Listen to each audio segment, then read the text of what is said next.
Halo sahabat sehat Rumah Sakit Udayana. Pada hari ini kembali kita berbicara dan bertemu kembali dengan acara Bincang Pagi bersama sahabat sehat Rumah Sakit Universitas Udayana. Dengan saya Dr. Muhammad Ivan Rimbadi yang akan membawakan bicara hari ini. Untuk kesempatan kali ini kita akan membahas suatu hal yang sangat penting ya, yang dewasa ini menjadi suatu hal yang menarik karena hampir semua orang akan membicarakan atau menggunakannya. Ya, yaitu terkait dengan skincare. Nah, suatu hal yang penting dari skincare adalah sunscreen. Nah, mungkin sahabat semua sudah mengetahui ya sunscreen itu apa. Akan tetapi apakah sunscreen itu penting untuk kita? Nah, untuk itu kita akan membahas bersama-sama dengan narasumber kita pada pagi hari ini, yaitu Dr. Indira Darmasasmita, spesialis dermatovenerologi estetik.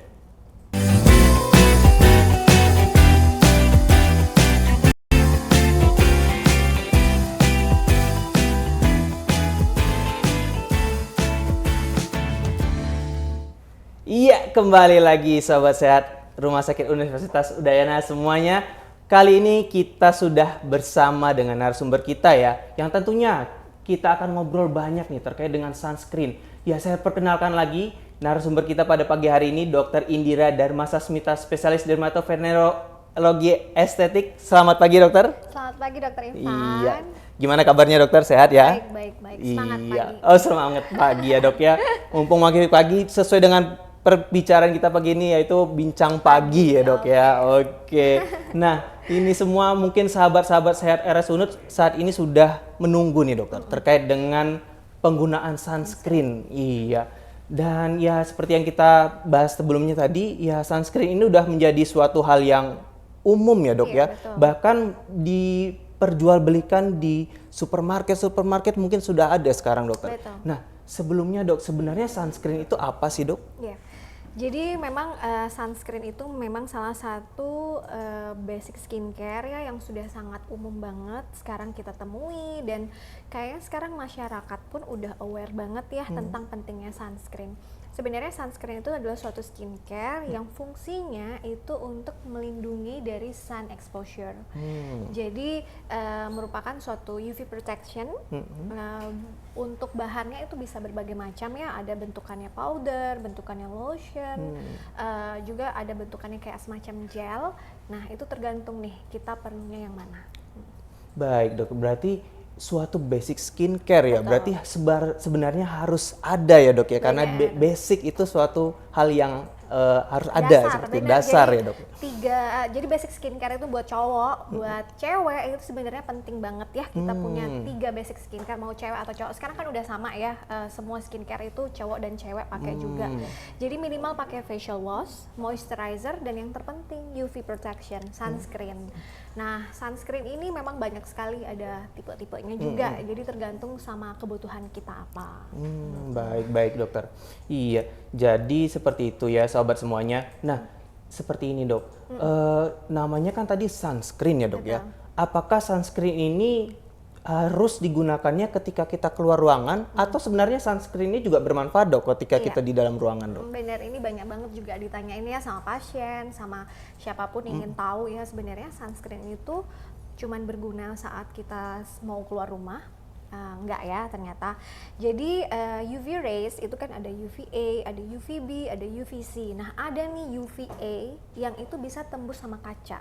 Nah, jadi ini kan kayak di Rumah Sakit Udayana ini kan pada kaca ini bagus kan, bisa ngeliat luar gitu. Tapi UVA itu bakal tembus Ya, dok ya. Nah, kita harus pakai sunscreen di dalam ruangan untuk menanggulangi hal ini.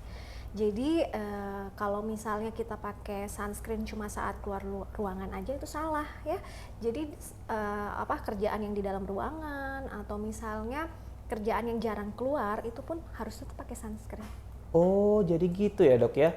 Meskipun namanya sunscreen, tapi bukan cuman untuk sinar matahari aja ya, dok ya. Karena tadi sinar itu nggak cuman UVA atau UVA ya, dok ya. Dan bukan cuman dari matahari saja, tapi mungkin radiasi dari mungkin lewati jendela, menembus gitu ya, dok ya. Betul.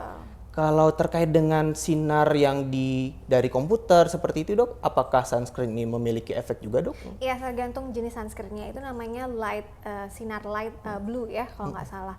Jadi termasuk masak juga. Oh. Nah, itu semua radiasi dari sinar UV rays ataupun radiasi dari sinar biru ya, yang seperti yang kita ketahui. Nah, itu juga perlu perlindungan dari sunscreen, tergantung tipenya. Itu dia. Mungkin ibu-ibu di rumah nih ya.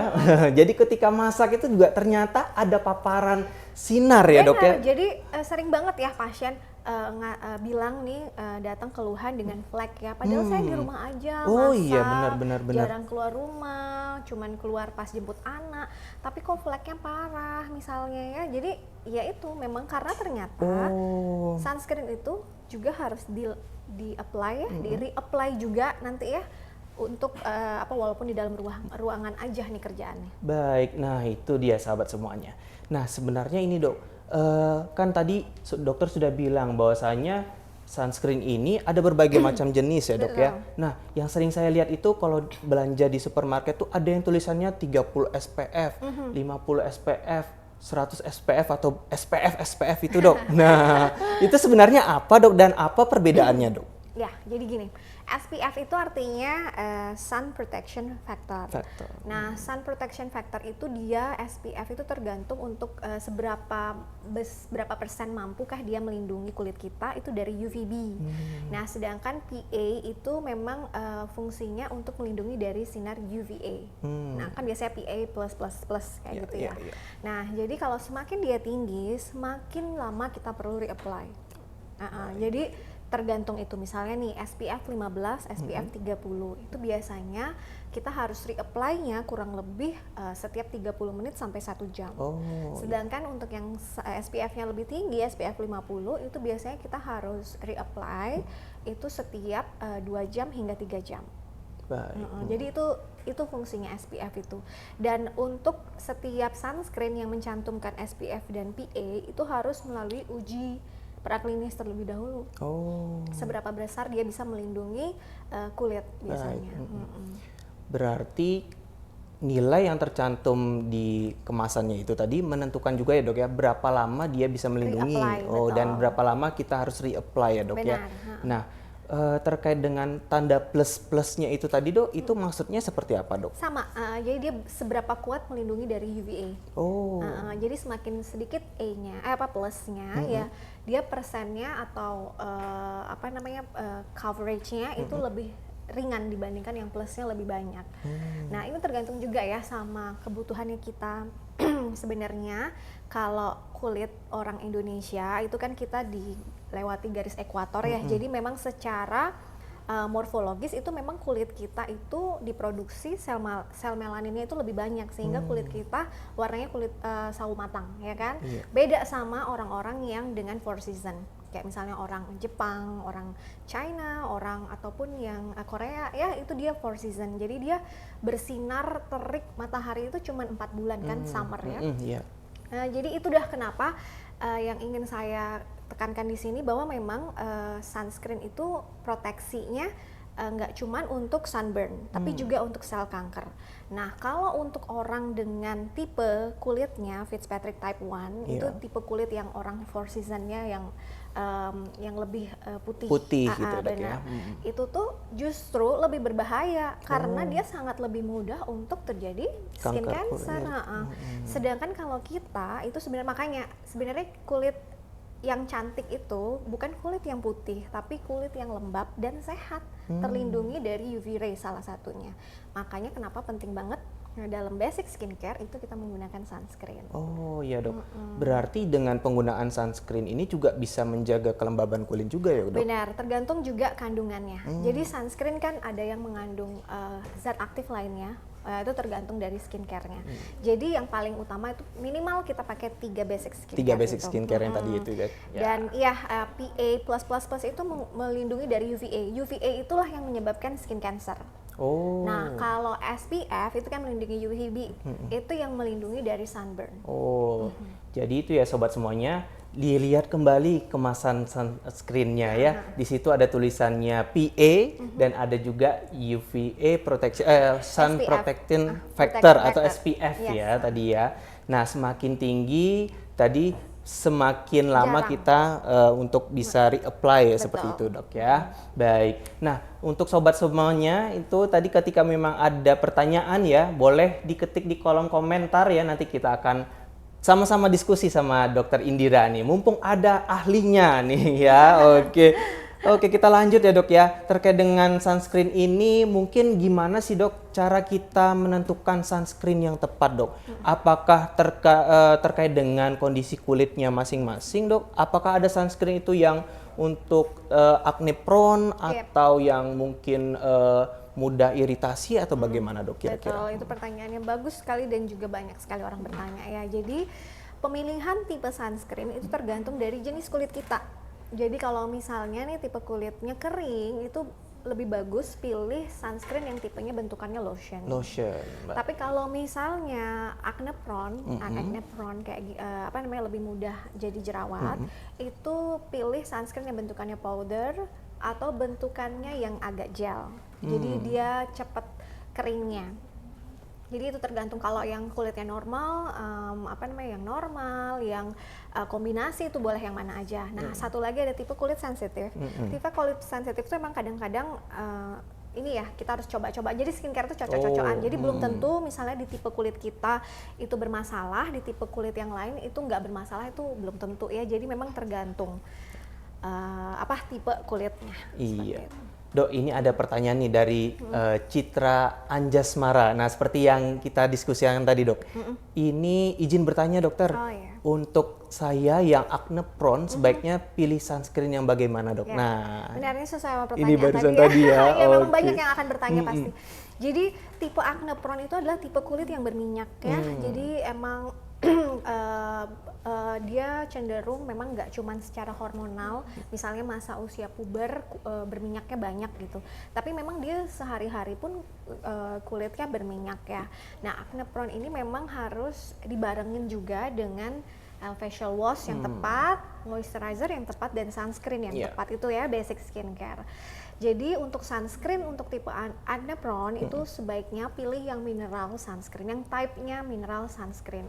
Itu tipenya yang mineral sunscreen itu maksudnya kandungan sunscreen itu titanium dioxide yang jarang menyebabkan iritasi. titanium dioxide ya, Iya, Dok ya. betul. Jadi dia jarang bikin iritasi lah, kulitnya kemerahan gitu jarang dibandingkan tipe kulit yang menggunakan chemical sunscreen. Oh, iya iya. Nah, cuman untuk type-nya itu mau bentukan lotion atau gel atau powder, sebenarnya yang paling bagus untuk acne prone itu adalah yang powder dan gel. Powder dan Tapi gel. Ya. kadang susah mencari type gel yang bukan mineral sunscreen. Lebih sering itu adalah yang tipe chemical sunscreen. Sedangkan orang yang acne prone itu seringkali mudah iritasi, mudah kemerahan dia. Jadi nggak masalah sih pakai yang tipe lotion itu asal facial washnya tepat. Facial washnya tepat untuk penggunaan acne ya, untuk kulit berminyak istilahnya kayak gitu. Jadi untuk tipenya yang acne prone boleh yang gel, boleh yang powder, boleh yang lotion. Iya. Dengan catatan tadi pilih facial wash yang tepat ya. Mungkin nanti kita punya tema lagi nih, Dok. Ini dibahas. benar. Iya ya. Oke. Mungkin cukup menjawab ya tadi ya, sangat lengkap sekali. Pilih yang bentukannya gel atau lotion ataupun yang powder ya.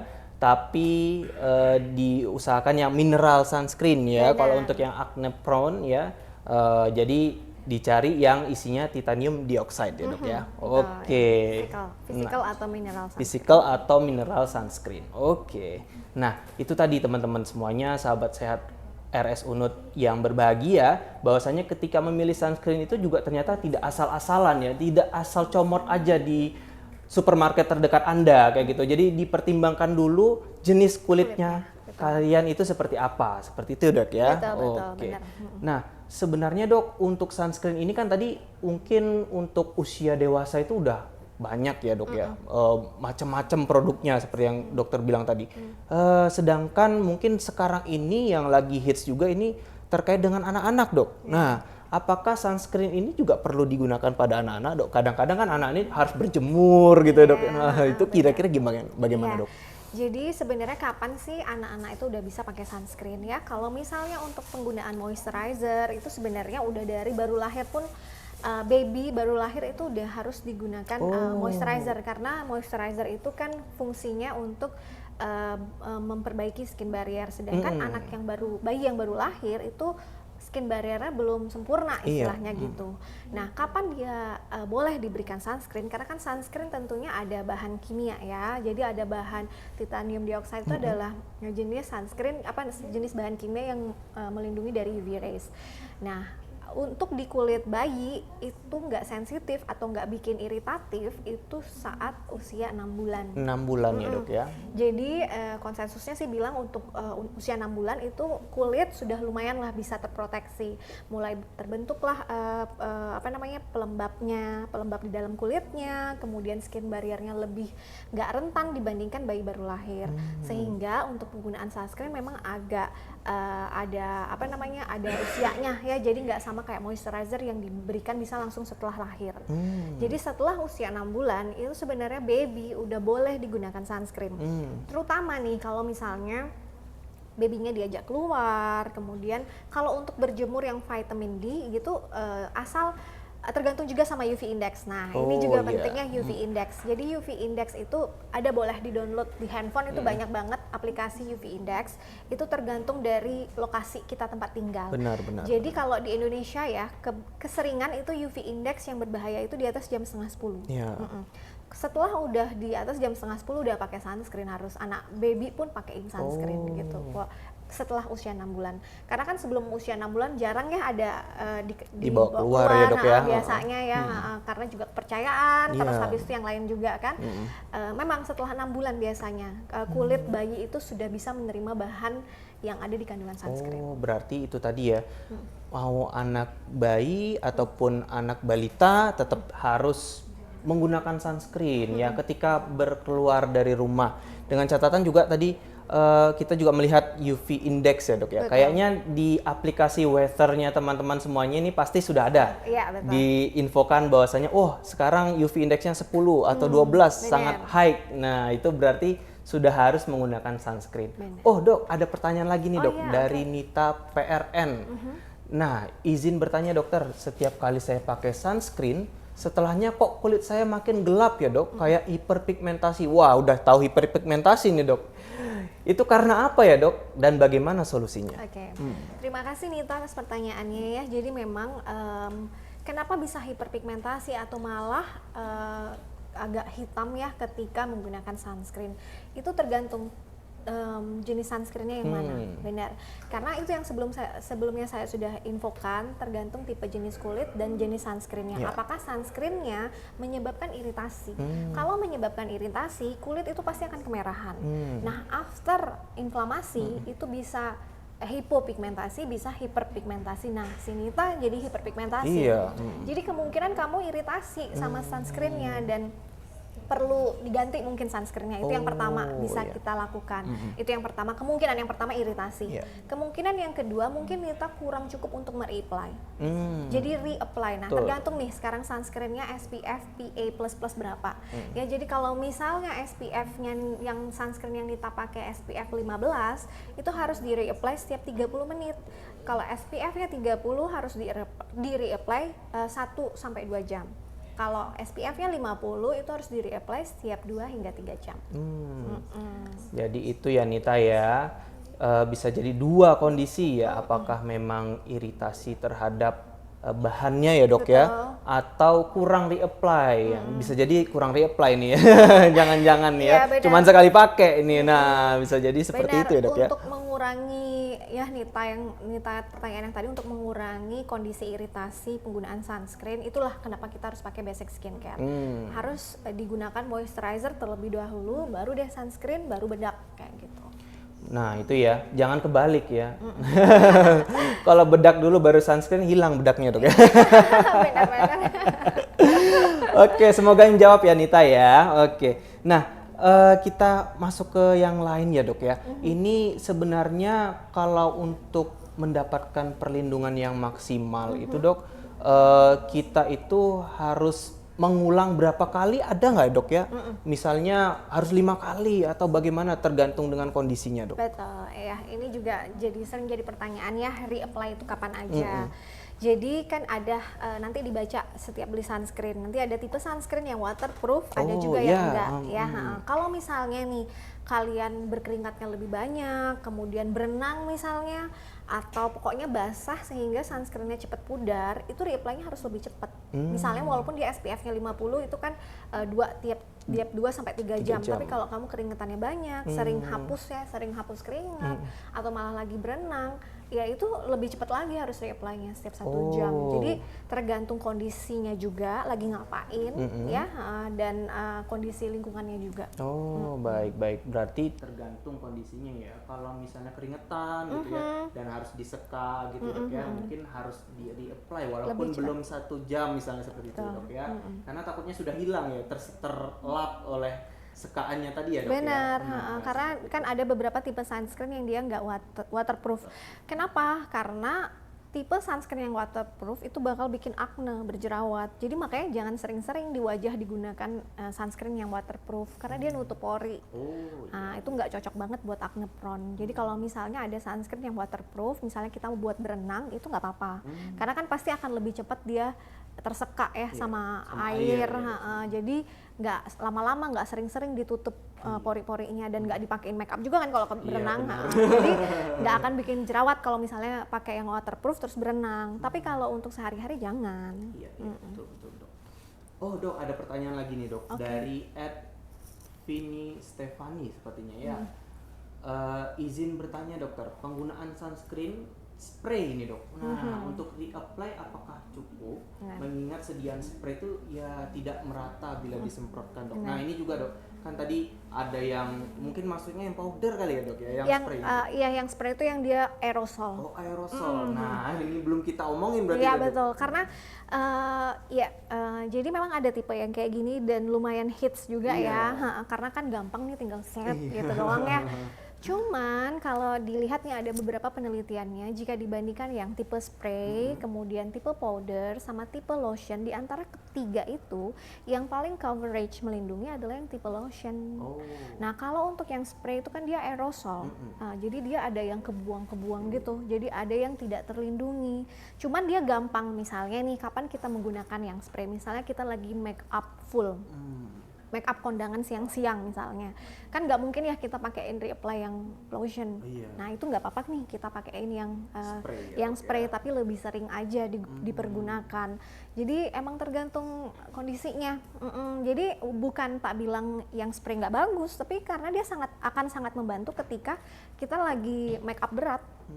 Jadi ketika kita make up berat dan ada di luar ruangan, itu spray yang paling cocok. Karena dia memang nggak coverage banyak banget, cuman dia lebih mudah digunakan ketika make upan tebel gitu. Ya. Karena kalau misalnya yang sehari-hari dipakai spray ya jangan sih sebaiknya. Kalau saya boleh kasih saran, karena dia akan lebih sangat sering dan ganggu kan, sering-sering nyemprot kayak gitu. Jadi mendingan pakai yang lotion.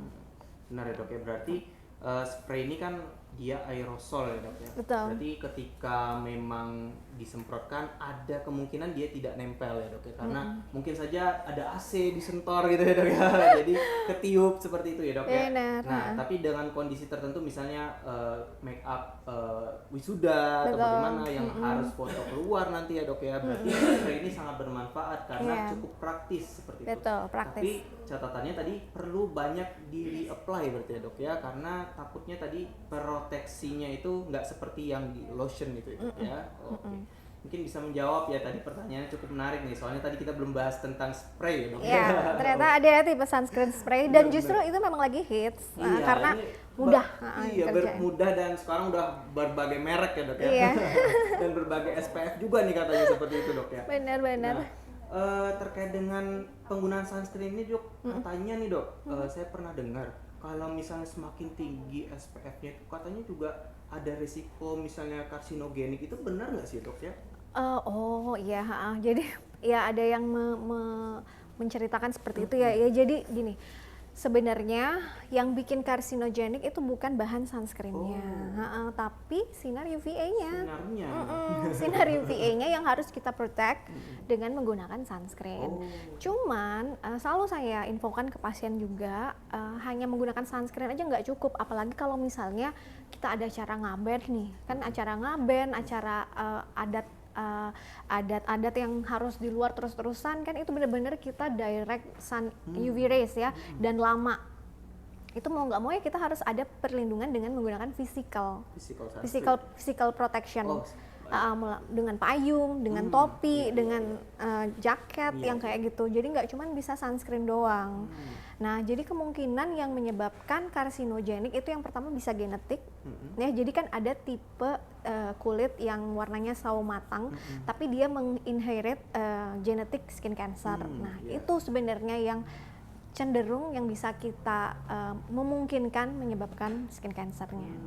Jadi itu ya teman-teman. Jadi jangan takut untuk menggunakan sunscreen, justru karena tidak terproteksi dengan sunscreen ya dok ya, malah meningkatkan resiko terkena kanker kulit. Nah, bukan sebaliknya ya dok. Iya, dan hati-hati juga pemilihan skincare-nya harus ada BPOM-nya. Betul sekali itu dia. Iya benar. Iya. Dok, ada pertanyaan lagi nih dok, dari @Valeria Erna dok. Nah, ini cukup menarik juga dok, karena ini dewasa ini para Gen Z atau para muda-mudi ini berhubungan nih dengan pertanyaan ini dok. Izin tanya dokter, untuk sunscreen apa boleh gonta-ganti merek? Nah, iya benar. Ini nggak cuma buat sunscreen doang ya, tapi juga buat semuanya ya, tipe moisturizer, facial wash itu.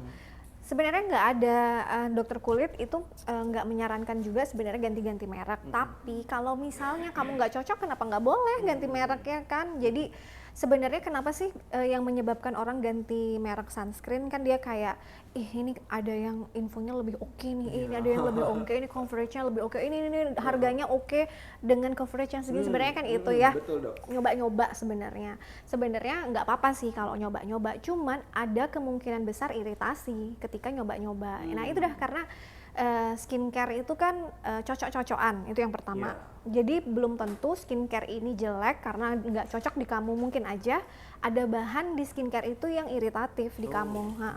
Nah makanya sebaiknya sih kalau udah cocok sama satu skincare lain ya udah nggak apa-apa pakai itu aja, asalkan belinya di tempat yang official, nggak dipalsuin, karena udah banyak yang skincare palsu sekarang. Udah banyak ya dok ya? Banyak skincare palsu kan. Kalau BPOM, itu juga harus ada tanda BPOM-nya seperti itu. Jadi hati-hati sih kalau misalnya akan mau ganti-ganti merek, ya akan ada risiko untuk iritasi. Jadi sebaiknya sih kalau misalnya udah cocok, ya mendingan pakai itu aja. Kecuali ada masalah. Kecuali ada masalah, karena kan susah. Jadi nemuin skincare yang cocok kayak nemuin jodoh mungkin ya. Pengalaman duduk. Bener, jadi kayak cocok-cocokan. Jadi memang harus dicoba dulu. Jadi dicoba dulu, kayak misalnya ternyata bikin iritasi, ya jangan dipakai lagi. Kayak gitu. Oh iya dok. Apakah ada durasi waktunya dok? Saya pernah dengar dok, kalau baru 2 minggu itu belum dikatakan tidak cocok. Kalau misalnya udah dipakai 3 bulan tidak ada perubahan, baru dikatakan tidak cocok. Atau ada range spesifik dokter? Iya sebenarnya. Kalau misalnya begitu pakai langsung merah itu udah nggak, sudah pasti itu udah iritasi. Jadi sebenarnya kalau iritasi itu kan dia kemerahan, tapi ada suatu skincare yang menyebabkan efek samping. Itu ada namanya purging. Itu misalnya kita menggunakan bahan-bahan aktif seperti retinol. Itu memang ada kemungkinan side effect ya, seperti purging. Tapi kalau sunscreen itu jarang banget sih bikin purging. Terus dia paling sering memang kalau nggak cocok bikin iritasi, kemerahan. Kemudian ada juga yang ngeblame kalau pakai sunscreen yang nggak cocok jadi jerawatan. Iya benar, karena tergantung nih tipenya. Ya kalau dia nutup pori-pori, terus kamu tipe yang acne prone, ya hati-hati sama penggunaan sunscreen yang chemical ataupun yang waterproof. Nah itu bisa bikin jerawat, itu emang nggak cocok aja. Kalau untuk waktu sebenarnya nggak apa-apa pakai beda-beda ya setiap orang. Jadi ada yang bisa 2 minggu, ada yang 4 minggu. Tapi secara overall itu memang 4 minggu kita observasinya, 1 bulan. 4 minggu ya, 1 bulan ya teman-teman ya. Oke. Terkait dengan penggunaan sunscreen ini dok, mungkin tadi ada juga yang bilang kan dia acne prone, sehingga mungkin dok dia butuh tambahan treatment, Betul. misalnya untuk krim totol dan lain sebagainya, untuk jerawatnya, misalnya seperti itu dok. Nah itu sebaiknya kita penggunaannya bagaimana dok? Kalau bersamaan dengan sunscreen ini, Iya. mungkin sunscreennya dulu atau krim totolnya dulu atau bagaimana dok? Tergantung ya bahan krim totolnya apa. Kalau bahan krim totolnya itu dia ada kandungan benzolak atau bahan yang iritatif, itu memang paling terakhir setelah sunscreen. Selalu krim totol itu paling terakhir. Mau pagi, mau malam ya. Jadi kalau misalnya kan kalau pakai sunscreen berarti pagi siang ya. Iya. Jadi krim totol itu dipakai setelah pakai sunscreen, kemudian sunscreennya di reapply lagi setelah 2-3 jam tergantung SPF-nya.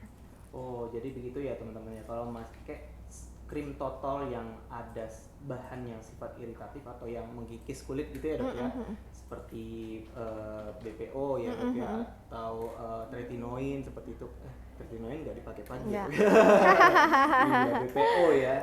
Jadi itu tetap boleh nggak apa-apa ya dok ya, tetap pakai sunscreen, tapi perlu di reapply kembali ya dok Benar. ya. Nah, jadi seperti itu ya terkait dengan sunscreen ini.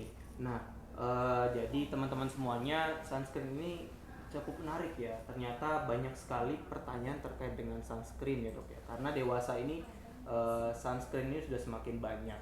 Dan nggak cuman skincare, sunscreen ini nggak cuman untuk perempuan berarti ya dok ya. Benar. Dulu kan stigmanya, oh laki-laki nggak perlu skincare gitu, kulitnya udah kayak baja. Ternyata Udah sekarang salah ya. salah ya dok Karena ya. justru karena kan kalau perempuan dia itu hormonalnya itu kan mens ya, ada mens ya. Jadi dia kadang tinggi kadang rendah. Sedangkan di laki-laki itu hormonnya tinggi mulu tuh, tinggi terus apalagi zaman puber. Jadi justru laki-laki kalau jerawatan itu bisa lebih parah dibanding perempuan. Makanya laki-laki pun harus pakai skincare. Nah, itu skincare tuh bukan untuk perempuan aja ya, Betul. teman-teman. Sobat RS Unut yang laki-laki khususnya ya. Jadi jangan lupa beli skincare juga. Nah, seperti itu ya. Nah, terus juga kalau misalnya menggunakan sunscreen ini dok, ketika misalnya itu kita pakai yang tadi gel ataupun yang lotion itu, kita tukar-tukar pakainya, kadang-kadang pakai yang gel, kadang-kadang pakai yang lotion, itu nggak apa-apa berarti dok ya? Nggak apa-apa. Nah, itu udah kan kita ngecek cocok-cocokan kayak kayak kita pacaran kan. Kita cocok nggak sih sama orang ini terus dinikahin ya kan, sama skincare juga gitu. Jadi kayak misalnya sebenarnya ada cara yang lebih nggak dipakai seluruh wajah ya. Jadi dipakai itu di belakang telinga. Oh. Didiemin 24 jam, kemudian apakah bikin iritasi, kemerahan, gatel. Nah itu artinya kalau ada, berarti kamu nggak cocok sama skincare itu. Itu biasanya aku sampaikan ke kulit orang yang kulitnya sensitif. Kalau orang yang kulitnya resisten ya, jadi kan ada kulit yang tipe resisten, satu sensitif. Kalau tipe yang resisten yang ya bisa dibilang kulit badak lah, gitu. Dia dikasih apa aja aman lah istilahnya gitu. Tapi kalau yang kulit sensitif nggak bisa ganti-ganti merek gitu. Ya. Dok, ternyata ada pertanyaan lagi dok, ini cukup menarik juga. Dari @dianwida, izin bertanya dokter, ada nggak sih prinsip, nah misalnya keluar ke tempat A, bagusnya pakai SPF 50 gitu dok. Kalau ke tempat yang B, oh ini kayaknya aman pakai SPF 15 kayak gitu dok. Itu ada nggak dok prinsip seperti itu? Iya, kan prinsip SPF itu tergantung berapa lama kita reapply. Jadi sesuaiin aja sama prinsip itu. Jadi tergantung nih, kalau untuk keluar ke tempat A itu maksudnya misalnya ke outdoor ya. Kalau misalnya outdoor atau berenang itu tipe SPF yang tinggi dan waterproof, pilih sunscreennya. Jadi tergantung itu ya. Terus kalau misalnya diem di rumah aja, nggak kemana-mana, nggak ngapa-ngapain, nggak apa-apa pakai yang SPF 50 kan lebih lama lagi. Kalau di dalam rumah tuh bisa sampai 3-4 jaman juga oke, karena kan nggak berkeringat. Iya. Semakin sering berkeringat itu semakin sering kita reapply. Iya. Jadi jadi tergantung nih, kamu mau repot atau nggak repot gitu aja. Jadi kalau semakin tinggi kasih SPF, semakin lebih lama reapply-nya. Semakin sering berkeringat, semakin sering kamu reapply. Hanya saja terkadang tipe yang kulit acne prone, kenapa disarankan untuk tipe SPF yang rendah, itu ya memang karena SPF 50 kan lebih lama menutup porinya, melindunginya. Jadi disarankan SPF-nya yang rendah dan tipe yang gel powder ya. Cuman sekarang kan udah ada facial wash. Nah, ada facial wash, ada krim acne, Jadi tergantung nih, ada serum juga tambahan skincare yang lain untuk menanggulangi tipe kulit yang acne prone. Jadi supaya nggak repot reapply sunscreen yang terlalu sering, ya nggak apa-apa pakai SPF 50 tapi facial wash-nya yang tepat. Betul sekali ya. Berarti itu sahabat semuanya, kalau mau pergi keluar ya mungkin pakai yang SPF tinggi karena durasi proteksinya lebih lama ya dok betul. ya. Tapi kalau misalnya memang pekerjaannya nggak menuntut harus keluar rumah yang lama, mungkin bisa pakai yang SPF yang lebih rendah, tidak apa-apa, asalkan tetap nanti prinsipnya tetap reapply ya. Betul. Nah, atau jangan-jangan ada sahabat semua ini yang bawa berbagai macam tipe sunscreen di tasnya dok, karena nanti keluar ke sini pakai yang 50, pergi ke sini pakainya yang ini dok. Benar. Sebenarnya kan kalau saya aja sebenarnya baru pakai sunscreen itu semenjak koas ya, karena kan kita informasi kita yang dulu itu nggak seluas kayak sekarang ya, ternyata dok, ya. Sepenting itu penggunaan sunscreen. Jadi selain melindungi menyehatkan kulit, yang paling utama itu dia proteksi dari aging. Nah, aging proses itu sangat-sangat jahat banget nih istilahnya matahari. Di satu sisi dia sangat bermanfaat buat kita, tapi untuk di kulit itu dia akan sangat menyebabkan kulit kita aging. Jadi itulah kenapa penting banget pakai sunscreen. Jadi ada nih beberapa studi, ini ada sopir truk nih, dia kan selalu dia di sebelah kanan aja nih kena mataharinya, dari samping terus yang sebelah kiri udah sunset kan, jadi udah gelap nggak kena, jadi yang sebelah kirinya. Nah itu dibandingin, emang yang sebelah kanan itu keriputnya lebih cepet. Jadi memang separah itu memang UV rays bikin aging. Makanya kalau residen kulit nih yang sudah tahu gimana jahatnya matahari buat kulit kita tuh keluar nyebrang ke kantin aja pakai payung. Jadi sebenarnya walaupun gitu jangan mengurangi niat kita untuk kayak misalnya outdoor activity atau apa, karena kan outdoor activity kan nggak everyday, yang kan paling cuman weekend dan sebagainya. Tapi ya itu jangan lupa pakai sunscreen. Benar. Sekali dok ya. Terutama untuk yang di wilayah Asia itu kan yang dilewati garis khatulistiwa juga di sebelah kanan. Iya gitu, benar. Dok, ya. Paparan sinar matahari dari samping juga mungkin juga besar seperti itu dok. Berarti nggak cuman yang pakai motor aja nih sobat semuanya, yang pakai mobil juga tetap harus pakai sunscreen. Benar, ya. harus. Ternyata itu ya dok. Karena kan tembus cahaya. Iya betul ya. Jadi jangan lupa juga siapin sunscreennya di mobil, kalau nanti ketinggalan di tasnya sudah ada di mobil kayak gitu. Benar. Iya, jadi menarik sekali terkait dengan sunscreen ini dok ya. Ternyata dari yang mungkin tadi hanya sebagai produk yang mungkin perempuan aja yang pakai, ternyata nggak semua, nggak hanya perempuan. Jadi laki-laki bahkan anak-anak pun juga disarankan untuk menggunakan sunscreen ya sobat semuanya. Dan pilihlah sunscreen tadi yang sesuai dengan kondisi kulit masing-masing dan juga seberapa lama aktivitasnya terpapar matahari atau tidak dan sebagainya. Dan kita sudah sama-sama ngobrol tadi ya dok ya terkait dengan SPF, terus dengan PA++ dan lain sebagainya. Besar kecilnya SPF-nya tadi itu juga memiliki pengaruh ya sobat semuanya. Jadi nggak asal comot nih. Oh ini kayaknya bagus nih warnanya, nah gitu ya.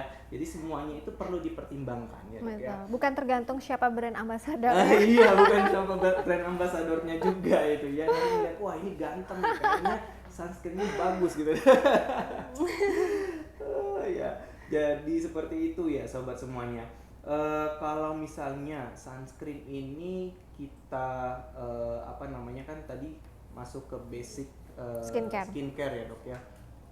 Jika misalnya ditambahkan dengan serum dan lain sebagainya itu malah semakin memperbaiki kondisi atau bagaimana dok? Iya, jadi tergantung sebenarnya yang wajib digunakan tuh kan basic skincare, facial wash, moisturizer sama sunscreen. Nah sekarang penambahan misalnya krim malam atau serum itu tergantung dari kondisi kulitnya. Misalnya kondisi kulitnya jerawat bisa ditambah dengan serum dan obat totol. Terus misalnya ada flek bisa ditambah serum sama krim malam misalnya yang cuman boleh dipergunakan malam hari. Nah itu emang harus kontrol ke SPDVA. Nah, jangan lupa ya. Jadi supaya nggak salah pilih nih, daripada bingung, aduh pilih yang mana ya, yang merah atau yang kuning, yang SPF segini atau SPF berapa, itu sebaiknya jika sobat semua bingung, ketemu dulu dengan dokter DVA-nya ya untuk konsultasi supaya lebih jelas ya, pilih yang mana seperti itu. Betul. Oke dok, jadi sepertinya semua pertanyaan kita pada siang hari ini sudah terjawab nih dok. Mungkin sebelum kita tutup, dokter mungkin ada closing statement untuk sahabat-sahabat semua kita pada pagi hari ini dok. Iya, terima kasih Dokter Ivan, terima kasih Rumah Sakit Udayana juga atas kesempatannya. Jadi memang buat sobat rumah sakit, sobat sehat Rumah Sakit Universitas Udayana semuanya, memang satu hal yang ingin saya sampaikan di sini, karena kan memang sudah terlalu banyak ya culture dari luar yang sehingga definisi cantik itu seperti apa sih, definisi cantik ganteng tuh kayak gimana. Nah ini seringkali saya sering dapat pasien yang pingin kulitnya putih, padahal kita ini orang Indonesia, jadi itu nggak bisa ya. Jadi maksudnya bukan yang nggak bisa sih, maksudnya dalam hal jangan seperti itu mindsetnya kalau bisa. Nah jadi yang perlu sobat sehat Rumah Sakit Universitas Udayana ketahui bahwa kulit yang sehat itu bukan kulit yang putih, tapi kulit yang lembab. Jadi jangan lupa pergunakan basic skincare minimal untuk cewek, cowok, every gender, every age ya. Jadi anak kecil, orang tua, orang dewasa itu minimal pakai facial wash, kemudian moisturizer dan sunscreen. Jadi 3 minimal itu. Nah nanti tergantung nih keluhannya kenapa. Jadi bisa ditambahkan dengan serum ataupun krim malam sesuai dengan kondisi kulit. Jadi itu aja sih yang saya ingin sampaikan Dokter Ivan. Jadi memangnya betapa pentingnya basic skincare, salah satunya adalah sunscreen. Dan kulit yang sehat itu adalah kulit yang lembab. Ya, jadi bukan kulit yang putih ya, bukan kulit yang putih. Jadi jangan memaksakan untuk putih ya dok ya. Benar, karena itu udah banyak banget cost-nya ya, cost di health di kesehatan kita juga, dan cost money juga untuk mengubah warna kulit itu kan memang malah mengurangi sel melanin kita, maksudnya mengurangi proteksi kita dari matahari, bener. Jadi sedangkan matahari itu berbahaya banget, kecuali kalau misalnya kemana-mana harus pakai payung. Ya. Baik, Begitu. demikian sobat semuanya ya, kita sudah sama-sama mendengarkan tadi closing statement yang luar biasa dari Dr. Indira, spesialis dermatovenerable estetik ya, bahwasanya kita itu bukan kulit yang sehat itu bukan kulit yang putih, tapi kalau sudah putih ya nggak apa-apa. Tapi kalau yang belum putih jangan minder, karena kulit yang sehat bukan kulit yang putih, tapi kulit yang lembab dan terlindungi dari sinar matahari. Ya. Saya Dr. Ivan, terima kasih atas kesempatannya. Sampai ketemu lagi dalam Bincang Pagi bersama Rumah Sakit Universitas Udayana selanjutnya. Dadah.